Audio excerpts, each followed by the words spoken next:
Hello, everybody, and welcome to a really exciting night on cryptocurrency, which Bitcoin has had a bloodbath. And we're in the middle of something that is, if you are an investor like I am, a little nerve-wracking, to say the least. It's one thing to put a few $100s into it, but then see that, you know, when you put something in, it's, you know, you've got $200, and then all of a sudden it's $20,000. And it goes down to 10, you're like, you should have pulled it out. It's a lot easier to invest the money and say, oh, I'm just going to leave it in, and I'm not even going to check it. I'm not going to work. And then when it starts to be real money, all of a sudden all you can think of is, I should pull it out. Should I pull it out? Should I pull it out? Tonight we're going to address that. And this is something that has been in the making for about 3 or 4 months on my side. And I'll tell you about that here in a second. Full disclosure on me and my relationship here. The Palm Beach letter and Palm Beach Confidential, with Fernando will explain that, is a little later on in the program.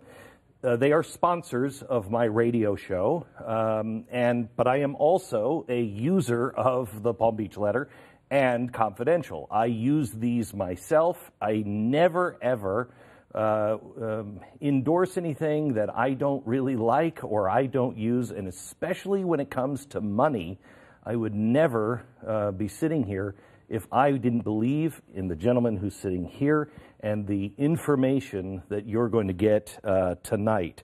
I also want you to know that this is not, tonight we're not going to be talking about blockchain or how it works or the basics. This is something that Tika, when we first met, I don't know, 6 months or 8 months ago, he was in my office and he said, I said, can you just teach me about blockchain? And because I got a basic handle, but I need somebody to talk down and slowly to me. And he came in and we spent about 3 hours that day. And about halfway through, I said, could you do this for our audience? That is a separate show, and that's free as well, and it's online. And if you need the fundamentals, you go watch that. This tonight is to show you some information that I think is pretty shocking and may actually, in the end, transform your life. So you know, as I always say, please don't take my word for it. Don't take anybody's word for it. Do your own homework. And as Tika will say over and over tonight, don't invest money that you don't have. Don't put tons of money. This is a different kind of investment. It's not like the stock market. Right. This is something entirely different. We're also going to be taking your phone calls and your questions a little later on in the program. But first, I want to introduce you to a man that I got to know about 8 months ago, and he came into my office, and we were looking for some expert that could actually speak, you know, like a human being. It wasn't just giving me a bunch of gobbledygook that I have absolutely no idea. Well, you see the head and shoulders here on this chart. I don't know what that means. And so we sat down, and I quickly came to respect him. And we didn't do any business at that time. Right. We wanted both of us to do business with each other, but we didn't. I wanted to make sure that I was reading and using the newsletter, see if there was any value in it, and there is tremendous value in it. Tika Tiwari, welcome. Thank you, Glenn. It's wonderful to be here. Yeah. So I want we have to accomplish a few things. Okay. First thing we have to do is I've had enough time to do my homework on you. Yeah. And when somebody's giving you advice, especially when it's, you know, hey, you should buy this, you know, I got to know that I can trust you and it's not a sham wow kind of commercial. Sure. You know what I mean? Yeah, of course. So let's start with who you are. Yeah. You were former Wall Street. Correct. Okay. You are now a vice president, an editor? I was a vice president on Wall Street. I was the youngest VP ever in the history of Shearson Lehman Brothers. Okay, we'll get to that here in a second. Yeah. But I want to know where you are now. So where I work for the Palm Beach Letter. Okay. I'm the editor. You're the editor. Yeah. Okay. Let's go back now all the way. Yeah. so we know who you are. Okay. American citizen or English? I am American now, but I was born and raised in London until I was 16. Like an orphanage or something. You were like, I'd like more, please.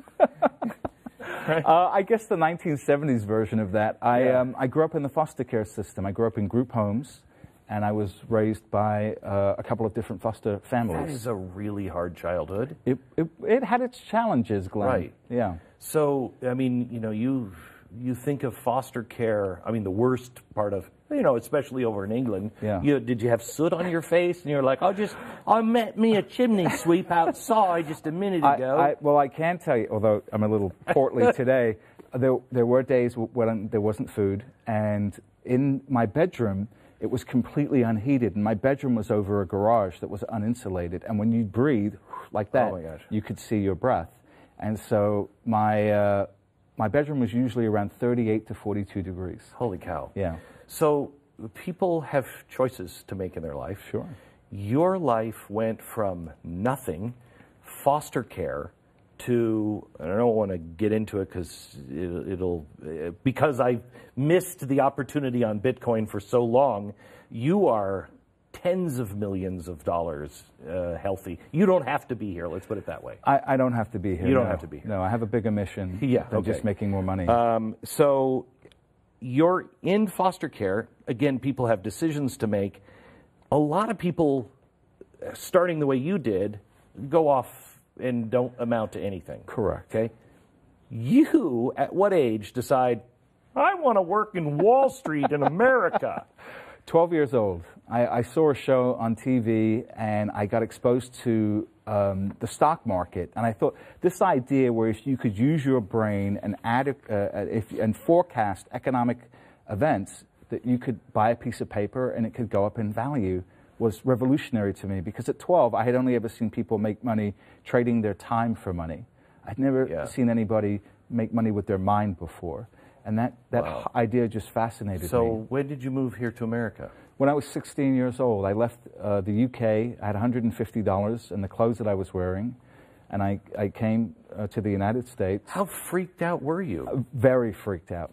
Very, very freaked out. Did you have somebody hear you were living I had a chimney sweep? I had a relative that would let me crash on their couch. And I slept there for 6 months. I worked 7 days a week to get enough money to get my own apartment. So within 6 months, I had enough money, and I got my own apartment, and I was out completely on my own. Unbelievable. So did you finish high school?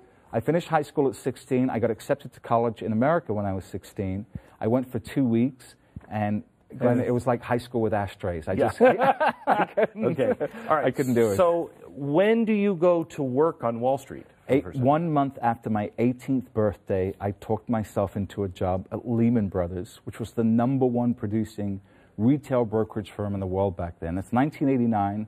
They were doing $150 million a year in revenue. So this retail. This is Gordon Gekko time. Yeah, this is that's like right. Wall Street with the Armani suits. Oh yeah, and the suspenders. Yeah. So you talk yourself in, and what position do you get? So they had me pretty much as a glorified gopher. So at Lehman Brothers, you'd work 60 hours a week. They pay you for 29 hours, so they wouldn't have to give you benefits. Oh. And my pay was amazing. I was getting paid $4 an hour. Wow. Right. Wow. Was that even? No, I couldn't live off that. No. But that was minimum wage back then? I think it was 25 cents over minimum wage. Oh minimum wage was $3.75. So generous. Yeah. Okay. Yeah.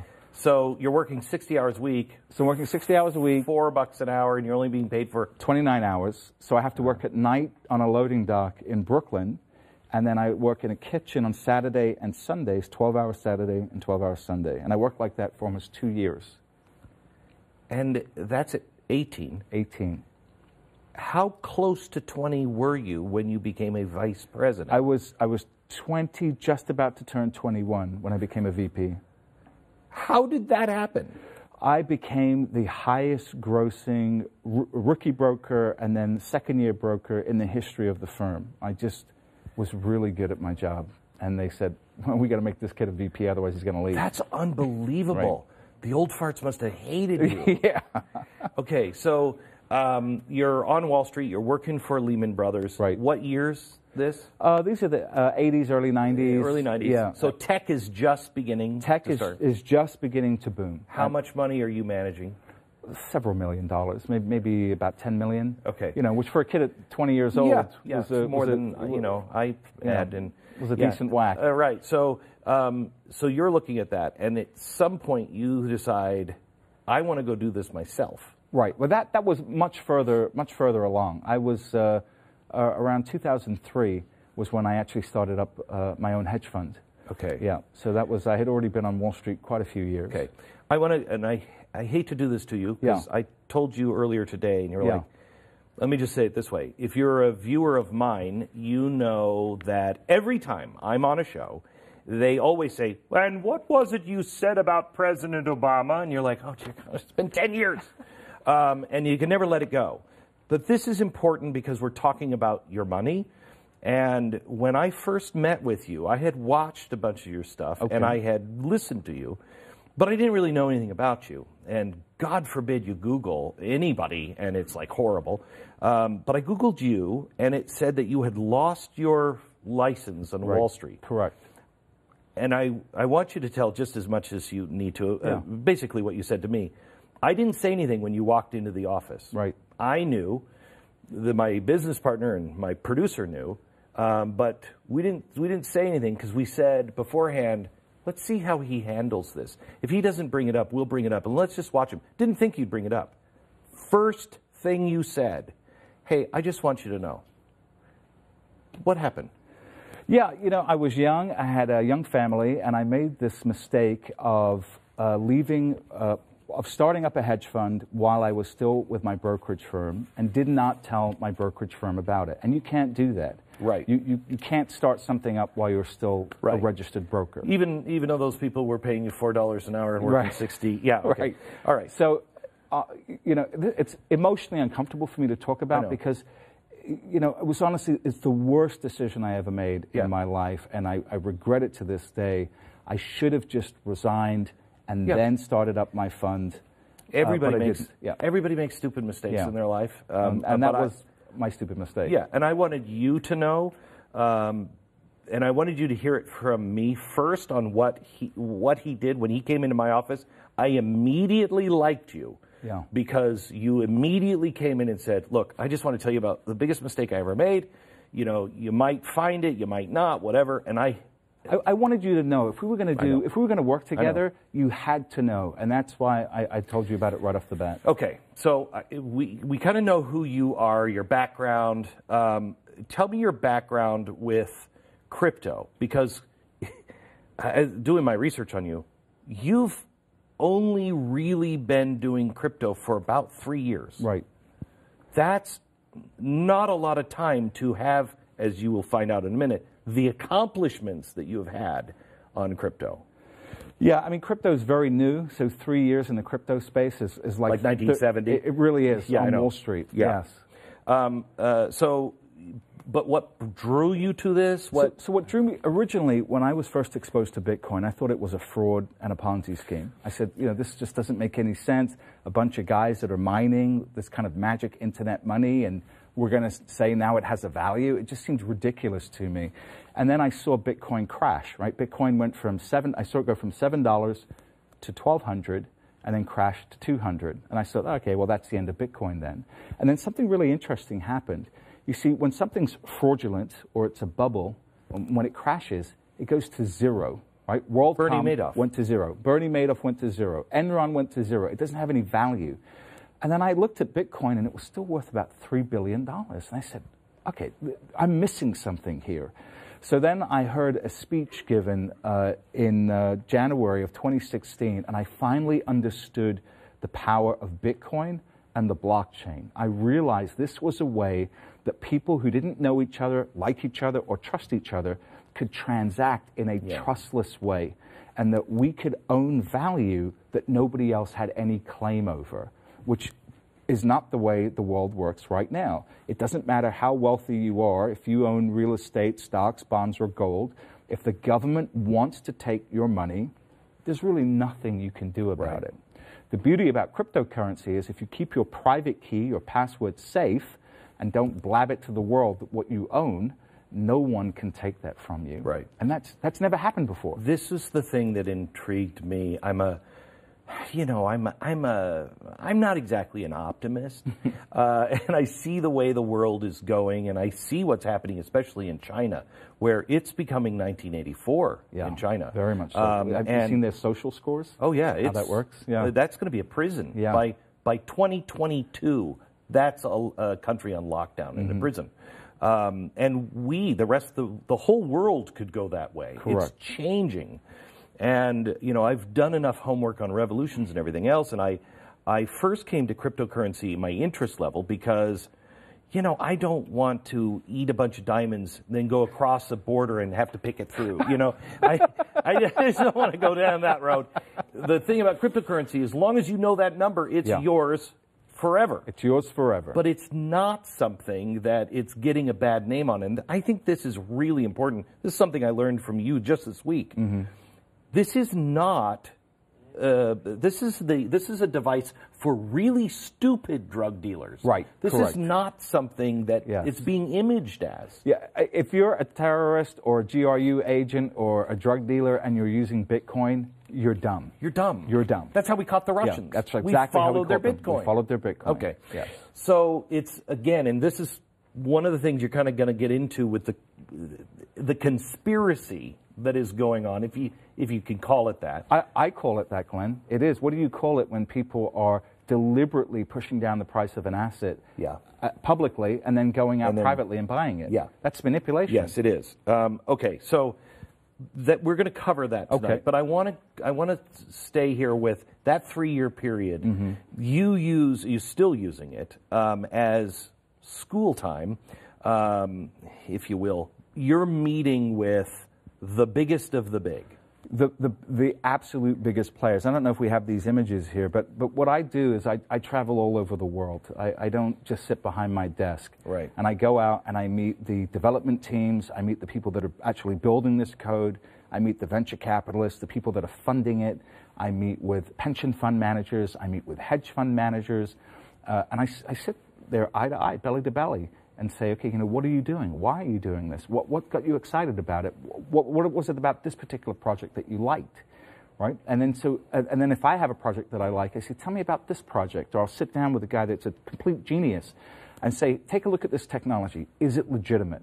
Right? So I have that access. And when you have that access, it gives you an enormous edge in your ability to pick winners. And these guys who are in cryptocurrency, they're eager to teach. They are. They want people to understand it. Yeah. You know, I sat with Marc Andreessen, biggest mistake of my life. You know, and talk about hanging your head in shame. Biggest mistake of my life. I'm sitting with Marc Andreessen, who, you know, he was the man, right? He was the man. He kickstarted the whole internet boom. Yeah. So, and he started, what is it, BitPay. Yep. And I'm sitting in his office, and he says, you know, we're going to start this little BitPay thing, and, you know, you should get into, you know, it's like 1920. You should get into plastics. That's crazy. And I heard Warren Buffett's voice in my head. Right. If anybody remembers during the dot-com bubble burst, he said, don't invest in anything you don't understand. Well, this is crazy complex, and I didn't understand it.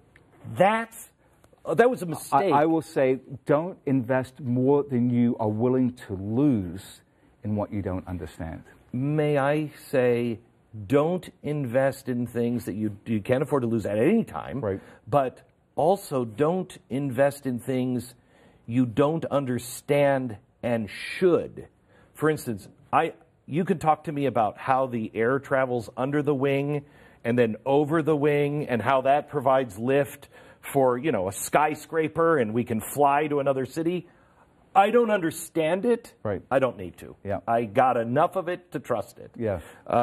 So you are working with people, the Ethereum founder? Yeah, so I interviewed Vitalik Buterin. I was one of the first guys to interview him, and at the time, Ethereum had already risen 3,000%, had $1 billion market cap, and I was talking to him, and I then studied the project, and I said, you know what, this thing is really undervalued.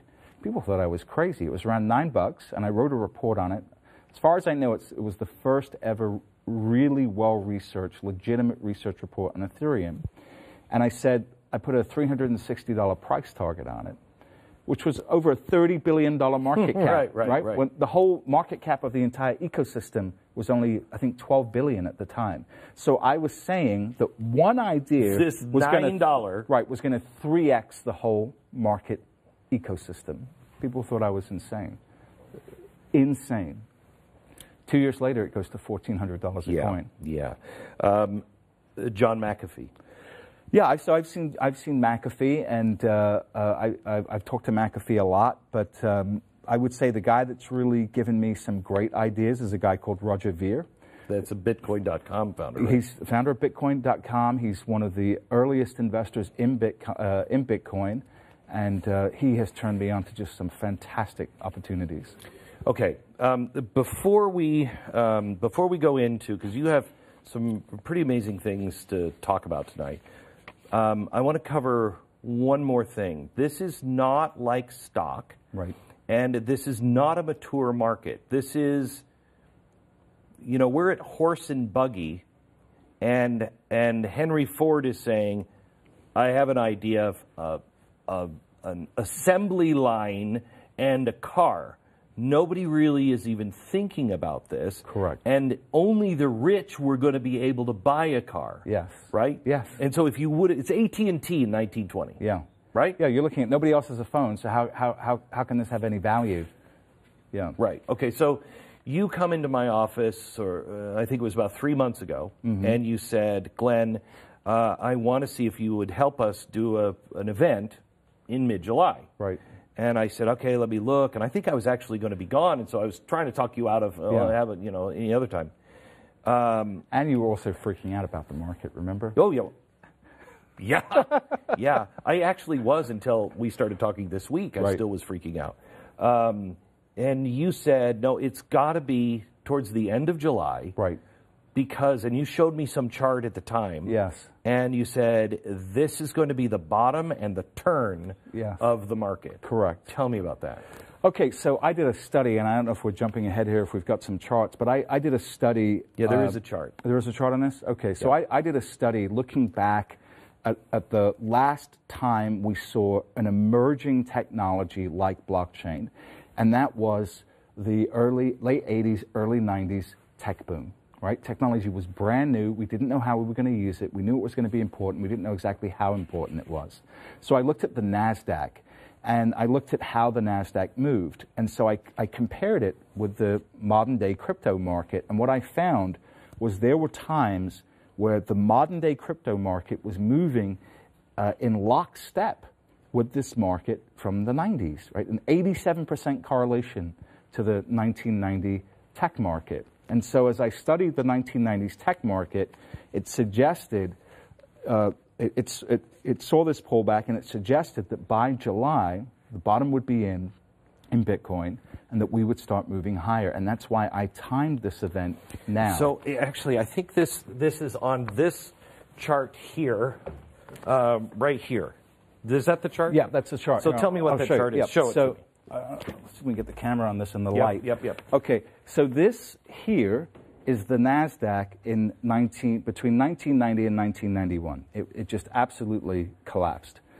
And then this line here is Bitcoin, and you can see how well correlated they are, right? So this is up to an 87% correlation. This is, these are two markets separated by almost 3 decades. And they're super correlated. And the reason being is that markets move in a very similar fashion when you have brand new technology, right? They move with sentiment, and you have this radical type of volatility that takes place. And so I call this the analog. And the analog is what has allowed me to make so much money in the crypto market, because when people were panicking and selling last year, Bitcoin crashed 5 times, more than 30%, and once it crashed 40%. So while people were selling, we were buying. I was telling my members to stay in play. That hey, this is normal. I've seen this, and you've just got to hold on. And then we were absolutely vindicated. So we're here someplace now. Yes, correct. Okay, yes. So, and you figured out that it was going to be in July. In July, yes. And to show how accurate you are, the day before you arrived this week, You had come in where, from London? I had come in from Vancouver. Vancouver. And because you're meeting with all these people, and you come in and you just have a big grin on your face. I don't know what you're even grinning about, because I stopped looking at the bloodbath that was Bitcoin, and you said, have you seen it? And it is already just this week gone up, what, 15%? 15%. 15%. 15%, exactly as I said it would. Crazy. Right. Remember, there were two things that I said that were going to take the market higher. One was the technical action, and the second was there are a couple of things happening in Bitcoin that people are not familiar about. And we have to get to that. Okay. Let's show a couple of things here. April or May of 2016, you're one of the first investment research publishers to recommend Bitcoin. Right. And that is, you recommend is $428. $428. One of the first guys. And you know what? I got hundreds of emails saying it was too late. Why didn't you tell us to buy it when it was 200? Why didn't you tell us to buy it when it was 20 bucks? How much more potential upside could there be in Bitcoin? This is really important to understand. I'd like to see if you had charts some point of things like the telephone, AT&T, right. things really early, because people have to understand. For instance, people thought when pets.com went down, remember that? Yeah. They thought that's the end of that. That's the end of the internet. Right. It's not. Yeah. Because that product is not the internet. Right. Correct. And it's the same with cryptocurrency, and you believe, and I believe, Bitcoin. Yes. Right? That's the invention. Yes. It's not the pets.com. I absolutely agree. I would compare it with an Amazon, or I would compare it with a Microsoft. Both of those companies got absolutely demolished during periods of their early days. Okay.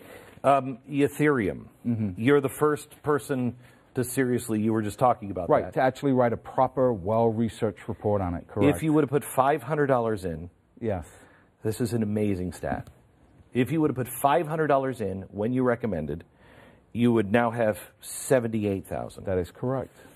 And that is at the heart of this opportunity, Glenn. And look, the people watching tonight, if you get nothing from this, please understand this, that this is a life-changing opportunity that you have in crypto. And what is special about it is you don't have to take life-changing risk. Right. You can take a small amount of money across a group of well-chosen ideas, and you can literally transform your life. This is one, you said something to me earlier today that I thought was remarkable.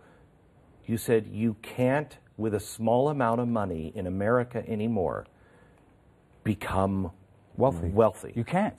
Right. There's no asset class that you can do that with. It's because things are established. AT&T is there. Disney is there. All these things already there. They're already established. Right. This is a different approach. Let me take you to this chart here. I see, you don't know how long I've waited to see, George Soros' head on a stick, but tell me who these people are. Okay, so this is Carl Icahn. Yep. George Soros. Yep. Warren Buffett. Yep. Wall Street. Mm-hmm. And Ray Dalio, who runs the largest hedge fund in the world, and that's yours truly. What does that mean? This is the gains between March 2016 and July 2018. These are the gains that these luminaries have put up. So 15%, 21%. So if I would have followed George Soros and did exactly what he said to do. 21.7%. 21%. Yes. Warren Buffett, who's the genius. He is a genius. Who kept me out of this when it was $30. Yes. 28%. Right. You are 1,388%. Over the last 2.5 years, and that includes the pullback, Glenn. We didn't cherry pick those numbers. Okay, and the gains here, tell me about this. These are some of the closed gains that my readers have already achieved. 11,318%, 710%, 1,600%, 643%. These are life-changing gains. You don't need to put much money in order to And these are the things that you recommended? Yes. Okay. These are ideas that I recommended. And I want to just make this clear. You're not making money on Bitcoin, or, I mean, you're making money like I'm making money. I mean, it's not... We sell subscriptions. Right? But I mean on the products that you're recommending, right. You don't get money on. No, right? no, absolutely not. No. So you're beating Warren Buffett 40-1. Yeah. Yes, 40-1. Right. I mean, I've got some stats here. Go ahead. So anyone who followed my recommendations could have turned $10,000 invested, and this is including winners and losers, into $115,000 over a 26-month period. So since March of 2016, I've recommended 45 cryptocurrency plays. Now, the average winning position that's still open, that's not closed, that's my closed number, 1,388%. But my average winning open position is up 2,357%. Open means it's still in play. Still in play. We haven't sold it. Okay. We have not sold it. So our average, I've taken 2 losses for an average loss of 48%. So our winners are 38 times bigger than our average loser. What makes this, why are you different? I do the work. I mean, my wife is a very, very patient woman. I mean, I'm not home. I live on airplanes. She actually thought you were cheating on her. She did. Yeah, she did. It took a long conversation to assure You're like, honey, no, yeah, I'm with geeks. Yeah, exactly. Talking about blockchain. I actually took her on a special trip just so she could see what I actually do. There's actually just 2 more stats here I want to cover.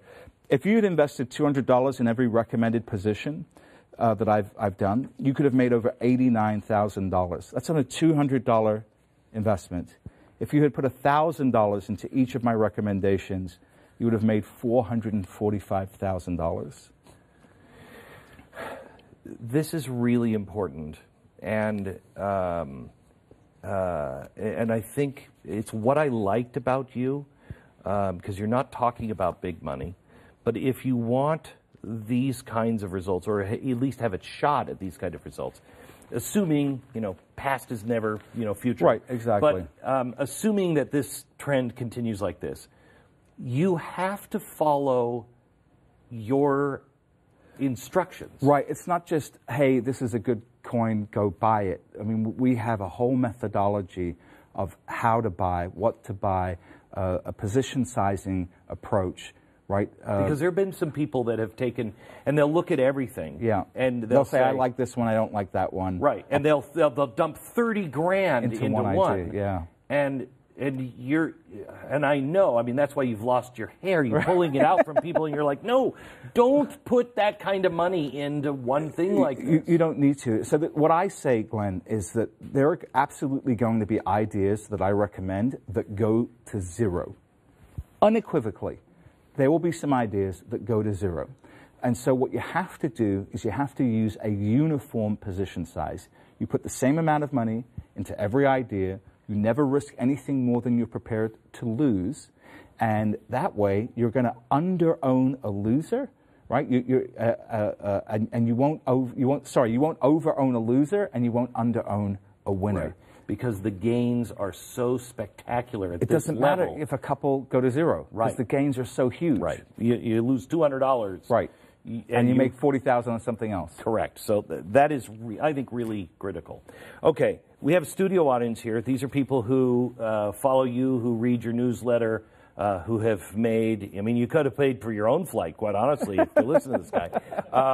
But they have questions. I know the audience has questions, sure. And you have a few things to lay out. You have 3 cryptos that you're going to say today you should invest in. Yes. You have a price projection of Bitcoin, which you've already said on the air, and I think it's, I'm trying to... You think I'm crazy? I do. I think as the guy who gets hammered for saying the caliphate is coming, and when it didn't come, on Tuesday, I'm a freak. I know how people play with this. Yes. And your price prediction by the end of the year... Yes, is conservative. That's crazy. It's conservative. You want to make that? I'll have you explain it in a second. Well, we'll get think to that about in a minute. Think about it. I'm telling you, don't do it. But Because I will tell you this. We record this. Yeah. So you're saying it's going to be that by January. I'll share a quick story with you. Last year, July 12th, I'm in London attending Blockchain Week, and the entire cryptocurrency market is melting down like 37 to 42%, something like that. Bitcoin's down 40%. People are freaking out. Yeah, I was there. Yeah. Okay. Yeah. So I'm getting emails. Tika, why didn't we sell? Why didn't we sell? The whole market's down. We should have taken profits. I mean, I'm just getting inundated with mail. And so I'm in London. Bitcoin's down 40%. It's at $1,850 a Bitcoin. And people are losing their minds. So I just got a tip-off that there was going to be an announcement later that year that I knew was going to radically transform Bitcoin and radically transform the price of Bitcoin. So I get in front of a camera, and the market's falling apart, and I say, yes, Bitcoin's at 1850 right now. Yes, Bitcoin is down about 40%. Bitcoin is going to go to at least 10K this year, and the entire market is going to 4X from this level.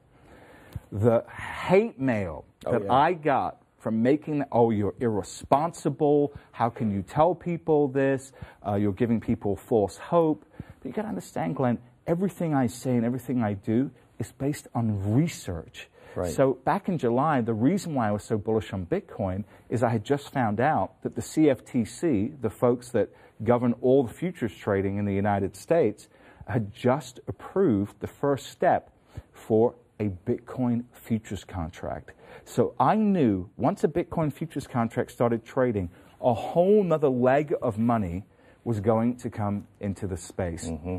And 10K, I knew was going to be a low number. By the end of the year, we hit 20K. Now, if I had said 20K, I'm sure my publisher would have had me Baker Act. And you know what? People would have said, you said 20, it hit 19.4, 19.7. Right, you know what I mean? Right. That's why I'm like, I heard your prediction. Bring it down, bring it down. And what was really frightening is he said, I did bring it down. I'm like, bring it down some more. All right, so this can be, if people understand low sums of money. Right. Spread it out, follow the system. Yes. It actually can be fun. Yes. You know, as it gets up to 35,000 or whatever it gets to, you know, then it'll be up to us not to freak out and go, you would just have to just leave it alone. You got to leave it alone. All right. We're going to get to the strategy, to all of the things, and also a chance for people to win. You're going to be able to win your share of $2 million in Bitcoin. Well, you'll have a chance to claim your share of $2 million. I don't know what that means. That sounds legalistic, doesn't it? So we'll get into that here in a second. Fernando will explain all of that. So here's what I want to go to now. Okay. The question that I had for you the other day was, why are you calling this the Great Crypto Conspiracy? Okay. And when you explained it to me, it's really, people should go to jail, but it's not illegal. No. And this is really horrible. And it's why we all feel so freaked out. But they are feasting on our savings. And it's an enormous robbery, quite honestly, I think. It's a huge transfer of wealth that's happening right now. The last time I saw something like this was back during 1994 to 1995. In the early to mid-90s, individuals were making just enormous amounts of money buying companies like Dell, AOL, Microsoft, Netscape, and some of these smaller internet stocks.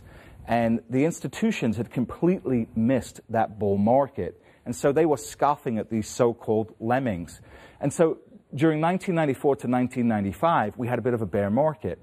And so, again, institutions were out saying that, anybody buying internet stocks, you're idiotic.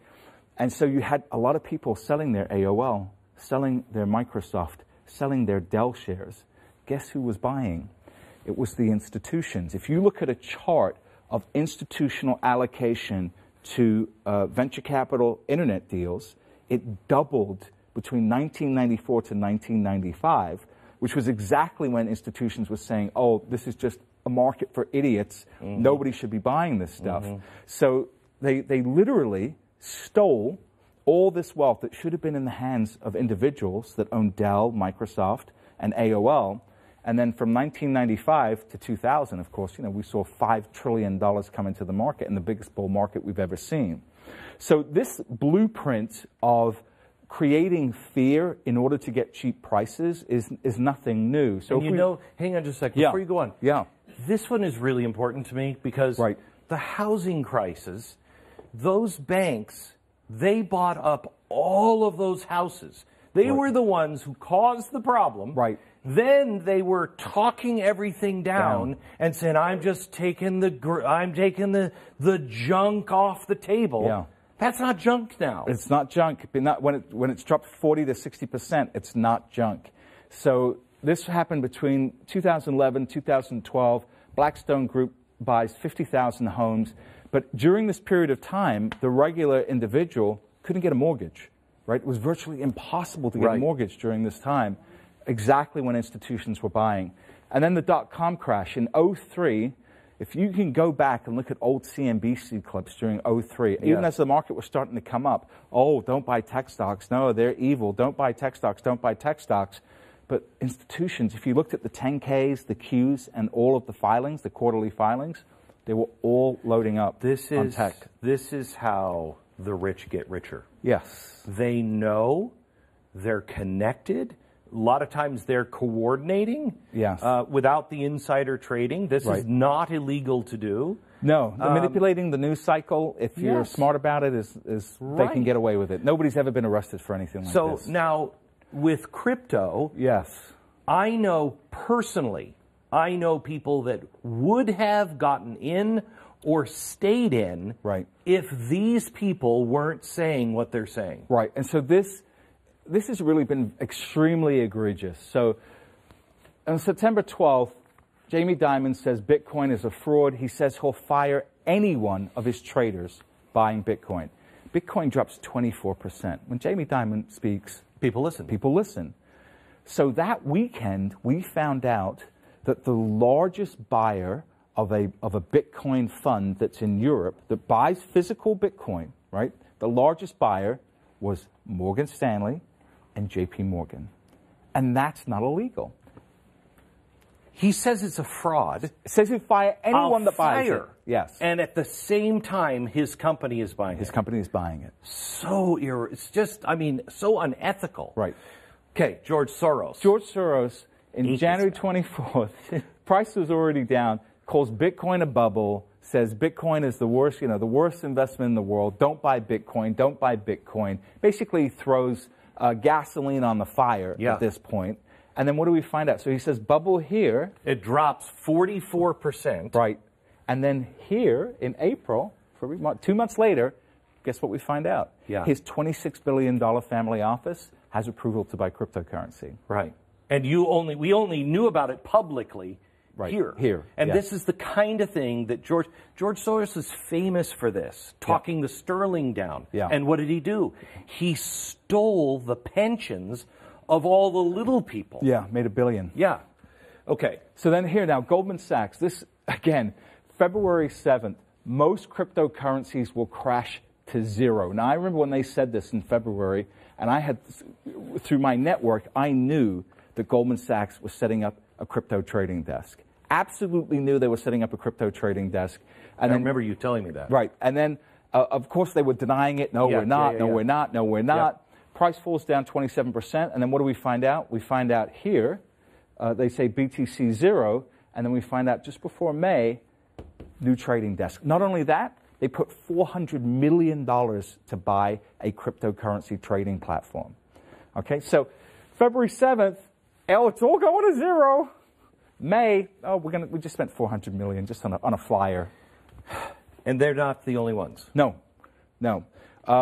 So you have a lot of institutions that are coming. You had Christine Lagarde from the IMF come out. And this was, what's funny about this, Glenn, is it was all around the same time. It was almost like I can't prove collusion, but, it walks like a duck, it quacks like a duck. And you know what? It's probably a duck. The people, they all hang out together. They all think alike. It doesn't have to be calling each other. Yeah. They know this game. Yes. So IMF, Christine Lagarde says in the first part of the year, says all central banks should band together against cryptocurrency. Right. Have you ever heard her say all banks should band together against illegal arms? No. Or illegal drugs? No. Or human trafficking? No. No. But this nascent asset class, we must all join arms against. What this did was play into people's heads that these guys are never going to let Bitcoin survive. Right. And so people thought, this is over. Selling. Yeah. So let me show you, can we show a chart of the 5 crashes? This is from, I think... Last year, right? Last year, yeah. Okay. Do we have that chart of the 5 crashes of Bitcoin? Right. It was 30%. Right. I think 4 of them were 30% and 1 was 40%. And this is, here it is. Explain this chart. Those are Amazon crashes. So these are Amazon. Do you have Bitcoin? Yeah, we need the Bitcoin chart. We are all right, good. They'll come up later. Okay. Yeah. So what I want to talk about now is one of the key lessons I learned from being involved in the market so long is rather than listening to what people are saying, look at what they are doing. Correct. So this is what we should look at, and this is what I want people to focus on now. Billionaire hedge fund manager Stephen Cohen, who's worth between $12 to $14 billion, by far the smartest hedge fund manager in the world, I would say of the last century, is buying Bitcoin. $6,800, buying Bitcoin. Mark Lazary, Avenue Capital Group, worth about $1.7 billion, has put 1% of his net worth into Bitcoin at around this price, $7,500. Andreessen Horowitz. Mark Andreessen. That's right, Mark Andreessen. An early investor in Airbnb, Skype, Facebook, just launched and Coinbase just launched a $300 million fund. Wellington Capital, they have $1 trillion in assets, are starting to get involved in Bitcoin futures. Susquehanna, the 12th largest trading firm by volume, they now have their own Bitcoin custody department, their own trading department, and they're trading Bitcoin and Ethereum. Goldman Sachs, this new CEO, David Solomon, the most pro-Bitcoin/cryptocurrency guy on Wall Street. The most pro Goldman Sachs. Goldman Sachs. He's the new CEO. He's coming into power shortly. BlackRock, this announcement just came out, the world's biggest asset manager. Now, last year, Larry Fink says, oh, you know what cryptocurrency and Bitcoin's good for? Money laundering and drug dealers. Right? So again, if you look at what he's saying, you're going to sell your Bitcoin, right? You're going to say, oh, this is all BS. But guess what is happening now? They're going to launch an ETF. They're looking at an exchange-traded fund that will allow anybody with a brokerage firm to make it as easy as hitting a buy button to go out and buy Bitcoin. So you've got to look at this preponderance of evidence, right? All these people are already wealthy. All these people care about their reputation. If Bitcoin is such a trashy asset, why are all these people getting involved? This is it's really interesting because this is kind of like, in a much more positive way on this side than what these people are doing. It's kind of like with Donald Trump. You don't listen to what he says because he'll say some stuff that's like, what? Watch what he does. Because what he's doing is making sense. If you're a conservative, it's making sense. And it's moving orderly. But what he says sometimes is almost misdirection. Yes. That's what they're doing. Misdirection. Okay. Let's talk about Nextel and Apple. Okay, yeah. So I want to talk about what has separated me in this marketplace. I think what has allowed me to show my readers such massive gains, and the reason why I don't just sell right away is because some of the experiences that I went through in the past. So between 1990 and 1991, I was a kid, and I had loaded up on tech stocks. I had a lot of Microsoft, a lot of Oracle, stuff like that, and I had a bunch of it personally. And then the whole market crashed, and my Oracle went down 85%. Right on a split-adjusted basis, it went down to 12.5 cents a share, and I got scared out of a lot of it. And I sold a bunch of my Oracle, and I sold a bunch of my Microsoft, and because it was a crash, just like we're in right now. I went back and I looked at the math, and by the end of the decade, Ooh, don't do that. if I had held those positions, I would have been $20 million richer just on 2 stocks. On 2 stocks, right? That was the magnitude of that move. And you would think I would have learned my lesson. In 2003, we had another crash. I sold my Nextel, which was a great company. Yeah. Sold it at $2. Less than a year later, it gets bought out at 14. 2003, I'm super early on Apple Computer. I'm in at like a split-adjusted basis of around $1. Oh my God. And owned it for a couple of years. I thought I was making a killing on this idea, sell it, and if I had held on to it, my clients, because of the amount that we owned, collectively, my clients would have made $49 million. Oh my gosh. Right. So these lessons are very real, Glenn. Right. And so I have been through this cycle over 3 separate decades, and I've got a do-over now, right? 23 years later from 1990, I've got a do-over. And so my mission here is not only just to grow my wealth, but to help America grow their wealth too. I mean, the average American investor got blown up in 2003, got blown up in 2008, and their savings have just been absolutely demolished. This is a chance for people to rebuild. To rebuild and rebuild in a dramatic, possibly generational sort of way. Without risking a lot of money. A lot of money. Okay. So I'll just encapsulate this. What you're saying is they've played their card. Right. They've driven the market down. Yes. These kinds of early techs, we'll show you here in a minute, it's very volatile. But then at the bottom, they say, don't go in, it's going to crash, it's going to be worse. They all start buying. Yeah. You're saying now is the time to get in. Now is the time to buy. Because they're coming. Yes. And now, once they come, you will see this market absolutely explode to the upside. So now let's go back to the 5 corrections. This is 1 year. That's just last year. Yes. That's Explain this. So I had recommended Bitcoin back here, and in 2017 we just saw this massive volatility. And you got to remember, if you don't see that, you see this big move down, and you're freaking out. So every time this happens, most people. I mean, a 40% crash is scary. That's what happened in July. Right. But I would say what separates me is that when we see these big these moves down, I get in front of a camera and I shoot a video, and I explain to my readers. You don't hide. What's going on. I don't hide under the counter, right? I let people know what's going on. And here's the really important part here. If you buy at the low, right, at the next crash, you're still higher. Yes. You buy here at the low, the next crash is here. Yes. You buy here. So if you're buying at the crash, even if you buy at the high, you're still higher than the last crash. Right. So this is one of the reasons why I say that Bitcoin is not a bubble, because if you look since 2011, we've had 4 major moves from lows to high, from lows to high. And even if you bought at the high of each move, you have still made money. Right. And that can't happen in a bubble. No. That can't happen in a fraudulent asset class. Okay, so the stock market is different. It crashed like this, 39% or 30%. But that was 10 years ago. We don't have those wild swings. Right.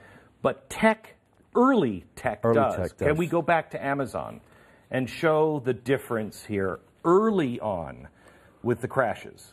Right. So here, this could be a cryptocurrency chart, right? I mean, this is from 94 to 54. Oh my good Lord, right? I mean, that makes you want to throw up when you see that. Right. Right. You know, from 246 to 173, 402 to 297. This is just horrible volatility. And no one.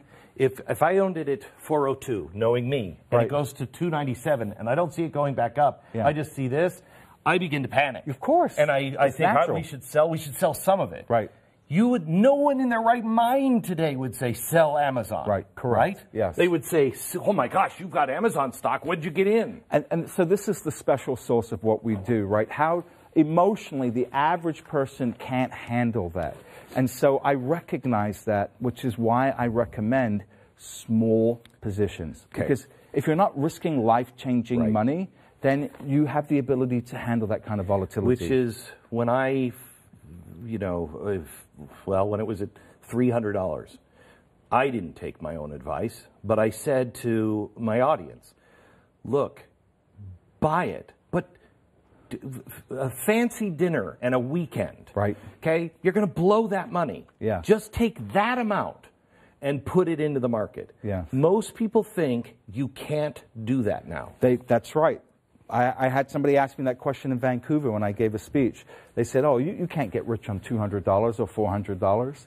And I beg to differ. You absolutely can. So just really quick, if you put $200 into Apple, today it'd be worth $59,000. $200 in Amazon it would be $111,000. Microsoft, $200 would be worth $164,000. That's an 82,000% increase, and none of them had a straight line up. No. Okay, but none of these things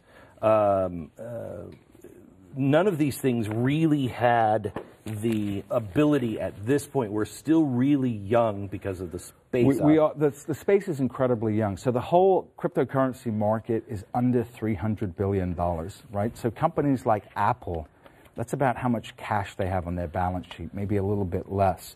So you only get the opportunity to make this kind of money from a small amount of money for a very limited period of time. The last time I saw a market that was small enough that you could do that in was the tech market from the early 90s, right? Because we didn't have a lot of hedge funds back then. We didn't have these massive pools of capital like we have now, and companies went public a lot earlier in their cycle, in their capital raise cycle. So you could get involved in a Microsoft when it only had a $400 million market cap. If a company like Microsoft comes to market today, it's already a multi-billion-dollar market cap. Yeah, and you're not going to see those. You won't see those same big gains. Okay. Let's go ahead we're going to take some questions here in a second, but let's go to I think your prediction? Big predictions, okay. and your philosophy. Okay. Let's start with your philosophy of that it's important to my position sizing. Yes. Yeah. Okay. So what I say is there's a couple of rules that I have for your position sizing.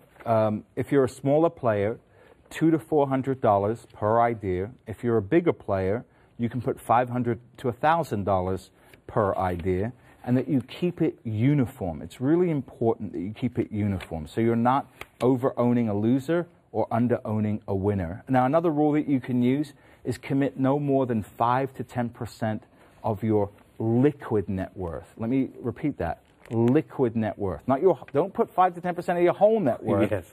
Your liquid net worth. And again, don't say, okay, well, this idea looks really great. I'm going to just buy more of this one. The key is to use the same position size across your entire portfolio. And I just want to say, if you look at the way that Bitcoin has moved over the last few years, since 2011, if you had bought Bitcoin when it was down 71%, right, which was as far as Bitcoin was down during this latest run, if you did that in 2011, 2013, 2014, the last time Bitcoin was down this much, if you bought it when it was down 70%, you would have made 55 times your money.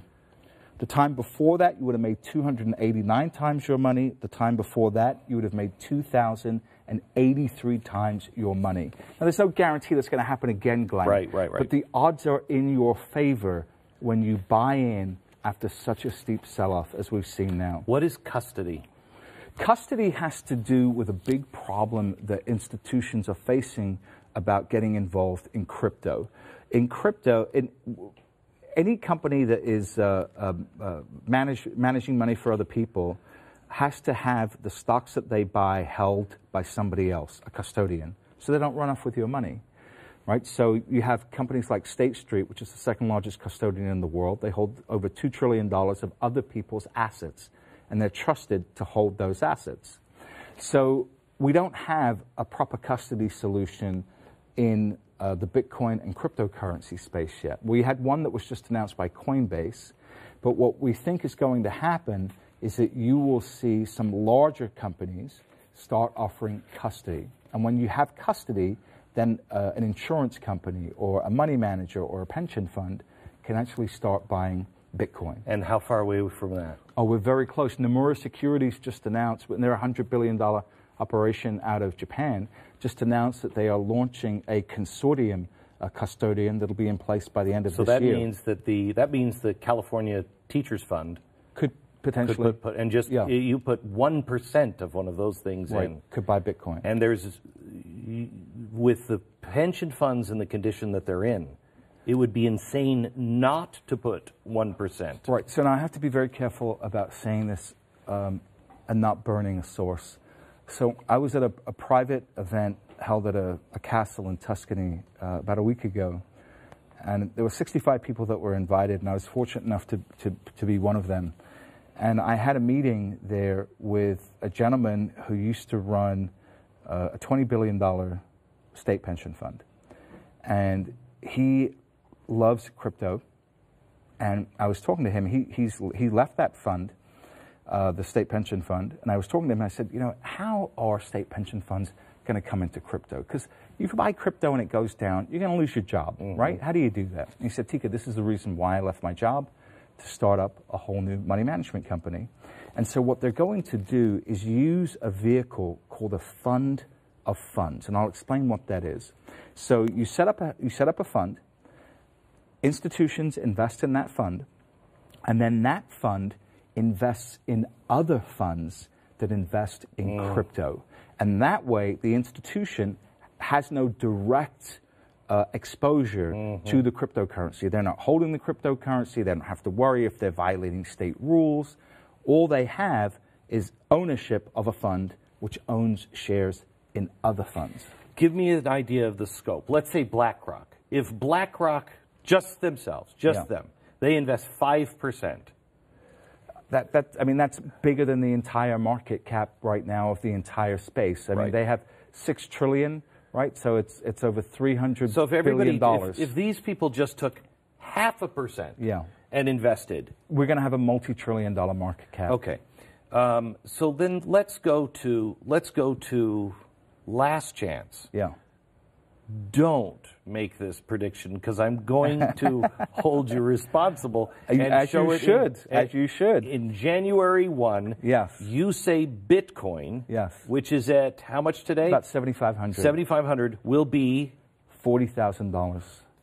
We will see $40,000 Bitcoin by the end of the year. Do you want me to explain why? Yeah, I was going to say, because of this. That's part of this, yes. And? There's a bigger reason. Since 2014, people have been trying to get an exchange-traded fund, an ETF, approved by the SEC, right? So an ETF is basically like a mutual fund. It goes out, it buys stocks. It's a way to own a basket of stocks just with one stock. So people have been trying to do that for Bitcoin, because buying Bitcoin it's kind of a pain in the neck. It's a hassle. It's a hassle. Buying Bitcoin, because of Marc Andreessen, is not as hard. Right. Some of the other ones, you just like, I don't know how to buy this. Right, they're difficult to buy. Right. So what an ETF would do is it would make it as easy to buy and hold Bitcoin as going into your Fidelity account, hitting the buy button, and buying any normal stock. Right? So that would automatically open Bitcoin up to trillions of dollars of new investment. Now, since 2014, when people have been trying to do these ETFs, I've said it's never going to happen. Right? There's no way the SEC is going to approve it. You had the Winklevoss twins, the guy that made a lot of money in Facebook, had their Facebook idea ripped off. They've been trying to do it since 2014. I said there's no way the SEC is going to trust. In their eyes, I don't call them kids, but in their eyes, a couple of kids with a Bitcoin ETF. There's just no way. And so it didn't get approved. Wait, why? Because they don't understand it. Two, they don't trust the Winklevoss guys. They don't know them. They're not Wall Street guys.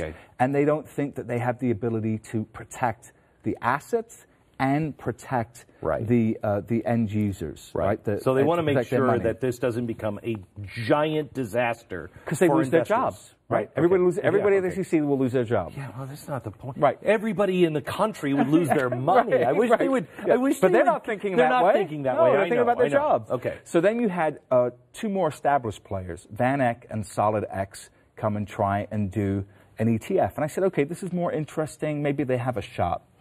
And then just recently, and this is why it's got me so excited about Bitcoin, and why I have no problem with this $40,000 price target, is that the CBOE, the Chicago Board of Options Exchange, one of the most trusted, most important financial institutions in the United States. It's up there with SWIFT, it's up there with the NYSE, it's up there with the NASDAQ. Right? They do more derivatives trading there than anywhere else. They're the largest options trading clearinghouse in the world. They came in and they said, we will provide insurance for this ETF. And that is huge. So if it gets hacked, if there's fraud, if somebody loses the key, anything happens that could potentially impact the value of the cryptocurrency held, or the security of the cryptocurrency held there, they have insurance to cover it. So now it's the big boys at the table. It's the adults. It's the adults. They're not going to let the kids. Yeah, I don't mean it that way. Yeah, but this is the way they view it. That's the way they're thinking. Listen, I have the highest respect for the Winklevoss twins. But this is the way that they view it. The CBOE and the SEC, they speak the same language. Yes. They're all the same people, right? They all know each other. They all go to the same places. Right. So the fact now that the CBOE has put their stamp of approval on this, and I've never said this, unequivocally means that this ETF is going to get approved. Unequivocally. The earliest it could happen is August 16th. The latest it can happen is Q1 2019. Okay, so within this time frame, and I think we're going to get closer. I don't think it's going to happen August 16th. I think it'll happen closer to the end of this year. But I think as people start realizing that this is actually going to happen, they're going to reprice Bitcoin. Will that change the stability of it, or will it still be very volatile? Bitcoin will still be wildly volatile. Okay, all right. It's going to continue to be volatile until it's a multi-trillion-dollar asset. Okay. Give everybody something for free here. Three predictions, or three, I hate to use predictions, three things that you have analyzed that you say, these three cryptocurrencies you should invest in. Okay. All right. Well, I can't give personalized investment advice. What I can do is tell you three ideas that I absolutely love. I can tell you a little bit about them, and I can tell you what I believe they will do in price. How about that? Yeah. That sound good? Good enough. Okay. All right. Well, the first is no surprise, is Bitcoin. I think Bitcoin will 5x from here. I think it'll go to at least $40,000, potentially $65,000 once we actually get the ETF launched. But there's more going on with Bitcoin than the ETF that I haven't told you about that I want to get into right now very quickly. Sure. So the narrative behind Bitcoin is what? It's slow. Yep. And it's expensive. Yes. Right? It's like the Stone Age of blockchain. Yes. So there are two things happening that are going to change that. One is called the Lightning Network, which is a protocol that will allow thousands of transactions per second to take place. So if I go to a store, I go someplace, I now have to wait 10 minutes. 10 minutes, right. But I won't have to wait the 10 minutes? Not with the Lightning Network, no. And more importantly, it's taken the cost down to do a transaction from several dollars to a millionth of a penny. So free, essentially free. It's essentially free. Now, what happens is, and I saw this in the 90s, is that people look at a technology and they say, like the internet, and they say, well, you can't even download a picture. It takes 10 minutes to download a picture. How are you going to stream movies on that? You guys are crazy. You've got your head in the clouds. And technology is an iterative process. It continues to improve. And so what's happened with Bitcoin is that people have this old view of what it was rather than focusing on what it's going to be. Can I give an example of this? Yes. When I left Fox, they laughed at me. They said, come on, you're not doing that internet thing. And I said, yeah, I am. They're like, that's crazy. Nobody watches TV on the internet. This is before, I mean, Netflix and HBO and me. We were the only ones that were doing this. And it was crazy. And when we first started talking to people, we said, I know there's a problem with buffering, et cetera, but soon everybody's going to be watching TV on that. Right. When's the last time you watched, NBC, Broadcast CBS? TV? Nobody watches it anymore. Yeah. It's over. Okay, it's still out there, but it's now over. That's been 8 years. This right now is the same thing. People don't see over the horizon because we're so used. It's so big. Who's going to destroy the networks? Right. Well, the internet. Right. It happened. So it's the same kind of thing. It is the same kind of thing. It's difficult for people to visualize a world different from the one that they are currently in. It's the same thing with smartphones. People couldn't understand how smartphones could be as transformative as they were. So the last piece on Bitcoin I want to talk about is something called RSK. And this is really important that no one is talking about. And this is kind of like the inside scoop here. RSK will allow developers to create what are called smart contracts. So a smart contract is a piece of code that can execute and actually do something, right? So it says, if Glenn does this, then Glenn will receive that, right? So it's an actual programming language that you can use and build real applications on.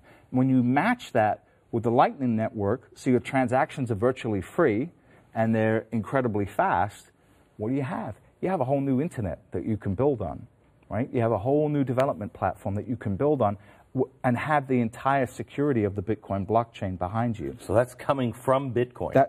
This is coming from RSK, which is a development team called Rootstock. So that they're developing that now, and by the end of this year, RSK and Lightning Network are going to start to propagate across the network. Yeah, so here's to think about it. It's the functional equivalent of going from a dial-up modem to broadband in a year. Wow. Right? Think about what that did to the internet, how it completely changed the internet, how much value was created when you were able to do that. And so that's what's happening with the Bitcoin network. Okay, so that's number one. Number one. Number two. Okay, so number two, a lot of people are going to wonder why I'm recommending number two. And number two, the reason why I'm recommending number two is because once the first ETF launches, after that you are going to see index ETFs. So like, the S&P 500 is an index ETF. So what I think will happen is you will see ETFs launch that will give you a basket of coins. Right, okay. Right? So that's going to be another huge, you talked about how much of a pain in the neck it is to buy other coins. Yeah. It's a nightmare. Yeah, it is. Right? So, I mean, we walk you through it. We have videos how to do it, but it's difficult. They're all different, and it's crazy. So what I think you're going to see is crypto index ETFs. Now, Bloomberg, with Mike Novogratz, who's this billionaire investor, has already launched their own crypto index. And so what I think you'll see is an ETF that will mimic that index. And so one of the coins there that I like a lot that's very cheap, that I think will 4x from here, and that's just returning back to the old high, is a coin called Litecoin, Litecoin. So Litecoin's trading around 87, and I think it's going to easily go back to its old highs, which is 320, which is 4x from here. And generally, it's kind of like an old technical analysis rule. If something can break out its old high, it'll usually double again from there. But I'll be conservative and say a 4x from this level. So Litecoin is a coin that I think will get picked up by numerous crypto index funds, and I like it a lot. I'm in love with that because I already have some. Okay, terrific. And I've been looking at it going, what have I done? So my third idea, I think, is going, in my opinion, I believe it will 10x from here. I think over the next year and change, it'll 10x. Right now it's trading at 260, so I think it's going to about $2,600. And the name of the coin is Dash, right? So D-A-S-H. I love Dash. So Dash is intended to work like physical cash, and Dash has fixed a lot of problems that have plagued other networks. So, for instance, if you talked about this, if you go into a store and try to use your Bitcoin to buy something, you got to wait 10 minutes. With Dash, they have something called Instant Send. So you can immediately buy something, and it gets approved by the network right away. And nobody else has that. So having that instantaneous ability to buy something makes Dash incredibly useful. And also, Dash has something very important for some people, and it has privacy built in. So if you want your purchase to be private, you can use something called Private Send. You pay like 15 cents to use it. And if you use Private Send, then it's hidden on the blockchain. So that's what the Russians should have used. They probably should have used the private version. Yeah. I mean, okay. they're costs you 15 cents. Yeah, 15 Russia. cents. Yeah. Another thing that I like about Dash is that there's a huge problem in the United States with unbanked legal marijuana growers. Right. So there's $55 billion a year in cash. Right. Because they can't. They can't put it in the bank. They can't put it in the bank. Right. Yes. So Dash is attacking that market, and you have growers that are using Dash in their point of sale equipment. And so people can convert their cash into Dash, use Dash, and because Dash saves them so much money, they can offer them discounts on their purchases and still come out ahead. So with your strategy, yes, would you buy $100 or $200 of each of these? Again, I would say if you're a smaller player, yeah, $200 to $400 per idea.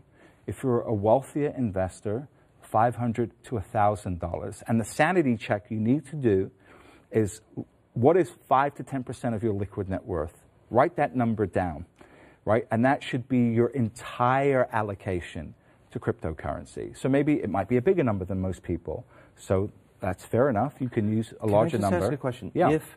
Let's say this thing starts, if I start to see Bitcoin going to 20,000, 21,000, yeah. My instinct would be, oh my gosh, he's right. I'm going to put a whole buttload of money into that. That's the wrong idea. I wouldn't do that. Yeah, okay. I wouldn't do that. But this game, Glenn, is about staying power. We are on the verge of a massive explosion of value in this whole market.